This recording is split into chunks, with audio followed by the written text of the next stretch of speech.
ইন্দোরের ভাগীরথপুরাতে পানীয় জলে দূষিত পদার্থ মিশে যাওয়ার কারণে 5 মাসের একটি শিশুকে নিজের প্রাণ হারাতে হয়। ভিডিওতে যে মহিলাটিকে দেখা যাচ্ছে ইনি হচ্ছেন সাধনা সাহু।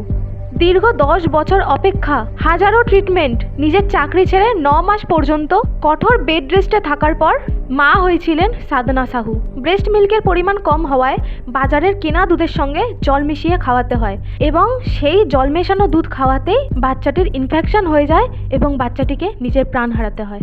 এখনো পর্যন্ত এই দূষিত জল পান করার কারণে অফিসিয়ালি 4 জনের মৃত্যু হয়েছে বলে জানানো হয়, কিন্তু লোকাল লোকেদের হিসেবে এখনো পর্যন্ত 14 জন প্রাণ হারিয়েছে এবং 150 জনেরও বেশি লোক হসপিটালে ভর্তি। এই পুরো ঘটনা ঘটে একটা গাফিলতির কারণে।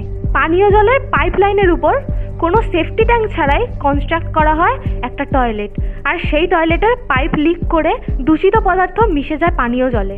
দীর্ঘ 1.5 বছর ধরে লোকজন কমপ্লেন করছিল যে জলের টেস্ট খারাপ হয়ে গেছে, জল থেকে বাজে গন্ধ বেরাচ্ছে, কিন্তু প্রশাসনের তরফ থেকে কোনো রকমের কোনো স্টেপ নেওয়া হয়নি এই বিষয়ে। সিচুয়েশন খারাপ হতে থাকে এক সপ্তাহ আগের থেকে ওই এরিয়ার লোকজন সেম টাইপের সিমটমসে হসপিটালে অ্যাডমিট হতে থাকে এবং যখন চেক করা হয় তখন জানা যায় পানীয় জল হচ্ছে এই সমস্যার কারণ।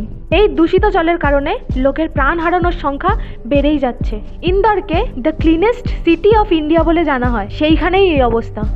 এই বিষয়ে আপনাদের যদি কোনো মন্তব্য থাকে তাহলে সেটা অবশ্যই কমেন্টে জানাবেন, আর ভিডিওটা যদি ভালো লাগে ভিডিওটিকে লাইক এবং আরও এরকম ভিডিও দেখার জন্য চ্যানেলটাকে সাবস্ক্রাইব করে যাবেন।